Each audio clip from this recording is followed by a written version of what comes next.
लालची भाभी। करिश्मा, रेशमा और मनीषा 3 बहनें हैं। उनका एक भाई भी है, मयंक। मयंक अपनी बहनों को बहुत प्यार करता है, लेकिन मयंक की पत्नी सविता इस मामले में मयंक से बिल्कुल ही अलग है। वो अपनी ननदों का जितना बुरा कर सकती है उतना बुरा करती ही रहती है और अपनी ननदों पर हुक्म भी चलाती है। करिश्मा, करिश्मा, तुमने अभी तक नाश्ता नहीं बनाया? तुम्हारे भैया को ऑफिस जाने में देर हो रही है। हाँ भाभी, बस अभी बनाती हूँ। करिश्मा, तुम ये ढीलापन छोड़ दो। कल को पराया घर जाना है। वहाँ अगर तुम इस तरह से काम करोगी तो लोग क्या कहेंगे कि माँ ने और भाभी ने कुछ सिखाया नहीं। और तुम्हारी दोनों बहनें कहाँ हैं? रेशमा मार्केट गई है और मनीषा सो रही है। क्या? सुबह के 8 बज रहे हैं और ये महारानी अभी भी सो रही है? ये कहते हुए सविता अपनी सास दुर्गा देवी के पास जाती है।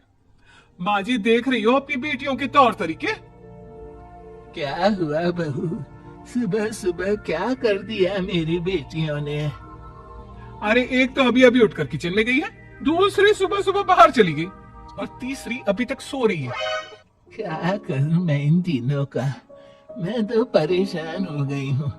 जा जाकर उठा उसे और रेशमा से मैं बात करती हूँ। सविता सीधा मनीषा के कमरे में जाती है और उससे कहती है, महारानी जल्दी उठो, सूरज सर पर आ गया है। भाभी, थोड़ी देर और सोने दो ना, मैं रात को लेट सोई थी। वो क्या ना, यूनिट टेस्ट चल रहे हैं। शराफत से उठती है या नहीं, या फिर पानी की भरी बाल्टी डालो तेरे ऊपर। नहीं नहीं भाभी, मुझे बिस्तर में नहीं नहाना, उठती हूँ मैं। मनीषा जल्दी से उठकर बाथरूम में चली जाती है। सभी आराम से बैठकर नाश्ता कर रहे होते कि तभी रेशमा बाजार से हाथ में सामान लिए आ जाती है। रेशमा को देखते ही सविता उस पर बरस पड़ती है। लो, आ गई महारानी। ऐसा भी क्या सामान लाना था जो सुबह आंख मलते ही बाजार की तरफ रवाना हो गई? भाभी, कल आप ही तो चीख रही थी कि घर का सारा सामान मुझे ही लाना पड़ता है, घर में किसी को भी किसी काम से कोई लेना देना नहीं है। अब मैं बाजार जाकर सामान ले आई तो आपको इस बात से भी तकलीफ हो रही है? देख रही हो माँ जी, अपनी बेटी की जुबान कैसे से भी तेज चलती है। और मयंक, आप तो कुछ कहेंगे नहीं अपनी लाडली बहन को। रेशमा, अपनी भाभी से ऐसे बात नहीं करते। चलो माफी मांगो। भैया, मैं क्यों माफी मांगू? आप भाभी से बोलिए ना कि हम पर कम हुक्म चलाया करे।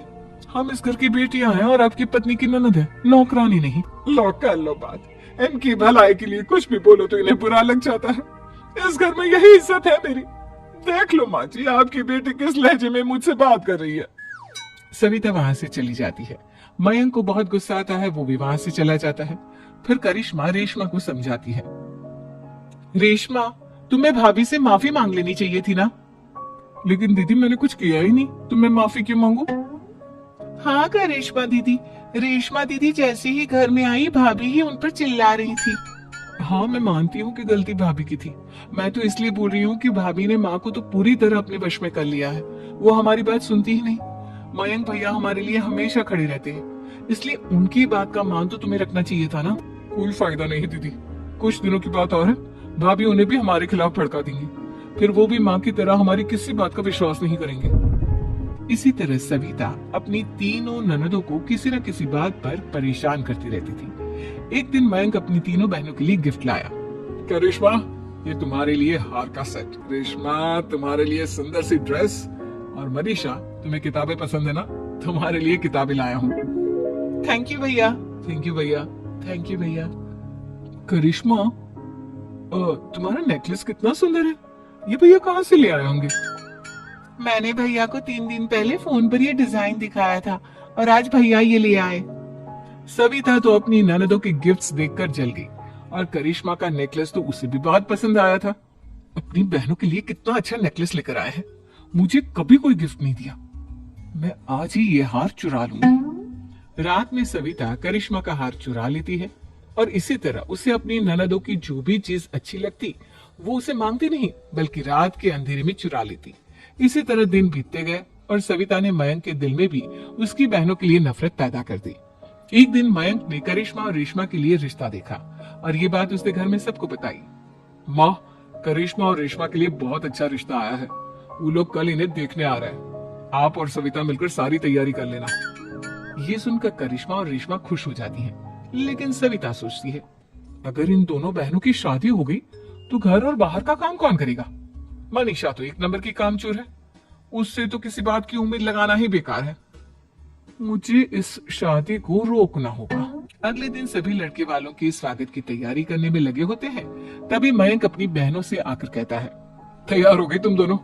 देखो दोनों लड़के बहुत अच्छे हैं, मैं कोई कसर नहीं छोड़ना चाहता, इसलिए तुम उनके सामने अच्छे से बिहेव करना और अपनी भाभी से लड़ने मत लग जाना।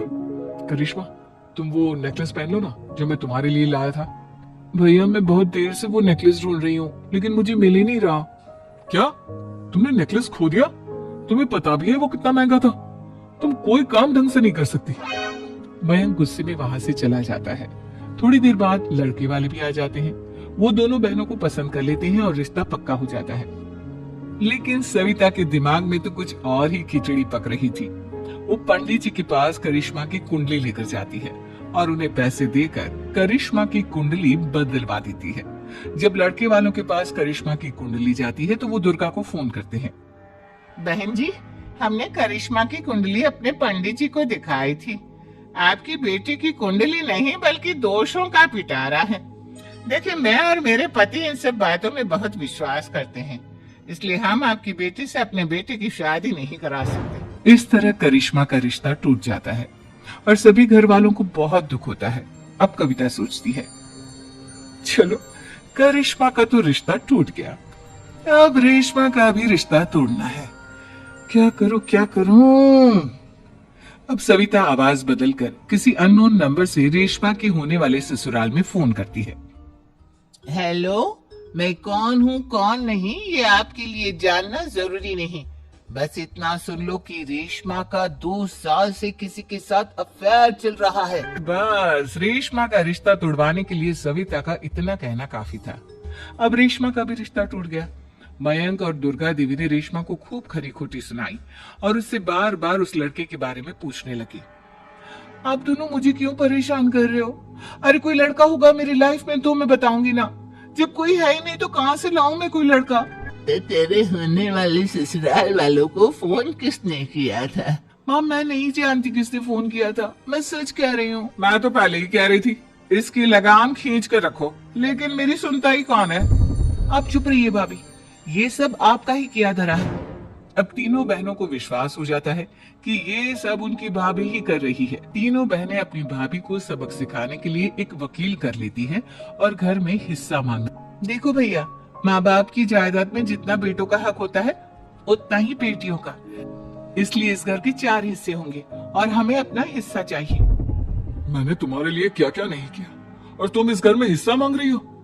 भैया, आप और माँ हम बहनों की कोई बात नहीं सुनते हो और भाभी हमारी शादी नहीं होने देगी क्योंकि उन्हें लगता है कि आप हमारी शादी में ज्यादा पैसा लगाओगे और उन्हें हम जैसी फ्री की नौकरानी कहाँ मिलेगी।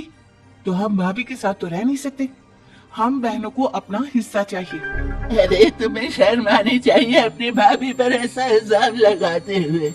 वो तुम्हारे बारे में कितना सोचती है। हाँ माँ, भाभी हमारे बारे में बहुत सोचती है। दिन रात बस यही सोचती रहती है कि किस तरह से अपनी तीनों ननदों को परेशान करूं और कभी मुझे पढ़ने भी नहीं देती। दोनों बहनों का रिश्ता भी तो इन्होंने ही तोड़वाया है और रात में हमारे कमरे में आकर हमारी चीजें भी चुराती हैं। इसी तरह सविता की तीनों ननदें अपनी बात पर अड़ी रही। अब कोर्ट में तारीख भी शुरू हो गई। जब सविता को लगा कि उसकी तीनों ननद इतनी आसानी से नहीं मानने वाली, तो उसने अपने पति और सास को सारी सच्चाई बता दी और अपनी तीनों ननद से माफी मांगी। मयंक और दुर्गा को भी अपनी गलती का एहसास हो गया। अब सविता खुद करिश्मा और रेशमा के लिए अच्छा रिश्ता ढूंढती है और उनकी